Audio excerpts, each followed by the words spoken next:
possibly a thunderstorm. We don't have any thunderstorm activity though, with most of the showers that have rolled through. Just didn't even see the thunderstorms develop last night. So we just weren't in the right zone for that energy to form the thunderstorms for us. However, we may have one last shot at it as we go into the afternoon, watching this cold front finally pick up and head out. You're seeing the showers right now moving out toward the coast from Wilmington through Greenville. Temperatures at 62 in King right now, 63 in Mount Airy.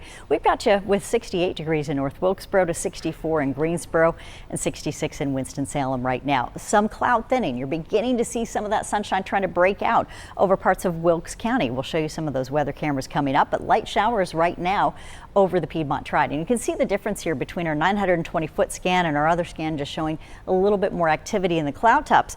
Right now on the ground, we're getting the light rain from Greensboro. Pockets here as we head out toward the east of Summerfield through Brown Summit. You're going to get some spotty showers, but most folks not seeing a whole lot. You might have some raindrops still falling from the trees that had collected some of that rain on the leaves, but otherwise yesterday 0.08 of an inch for rainfall, and now we have some good rainfall area wide from overnight and into early this morning, I should say.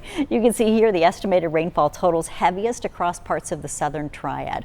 We missed out in most of Winston-Salem, but there were some pockets of almost 0.7 of an inch of rain, and you see down through Troy some heavier rainfall. So High Rock Lake area, Denton, and areas of Albemarle getting more than 1/2 inch, 1.5 inches estimated in some pockets around the Troy area, 0.4 of an inch in Asheboro. So those heavier rainfall totals with some isolated thunderstorms mainly in the southern Piedmont and South Carolina.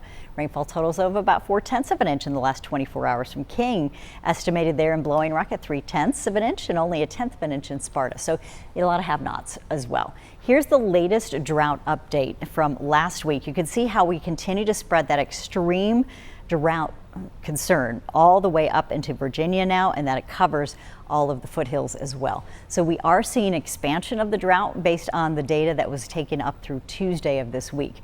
So we will look for next week, hopefully not getting any worse, with some rain today and then potentially into the weekend. Scattered showers though are going to be heavier to our south, and if we do see a shower storm, could form as that front finally gets some movement going. It's right now stationary over the triad.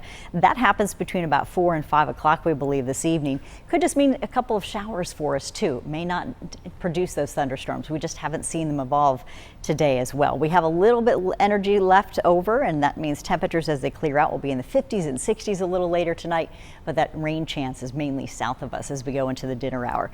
Friday, your early morning, it's chilly. We've got you down into the 40s with a little bit of wind still, feeling pretty breezy to start, and then we go into the 60s again with upper 60s to low 70s out there on your Friday. Pretty nice start with mostly sunny skies. We'll bring back an isolated shower chance for the weekend as we talk about some lingering moisture, but better rain chances late on Sunday and into Monday. We'll be watching for that. 60s for you right now with rain chances, and we've got temperatures that'll cool a little later this evening as that front pulls through, and that means temperatures falling into the 40s overnight. Mountain temperatures in the upper 50s as well. All right, we'll break down the weekend forecast and talk more about Mother's Day. It's all coming up. Here's that rain chance though, back to 30% late Sunday, and then early Monday, possibly some showers for the morning commute. You're in the low to mid 70s middle of next week, and it feels pretty good to be talking about near normal highs.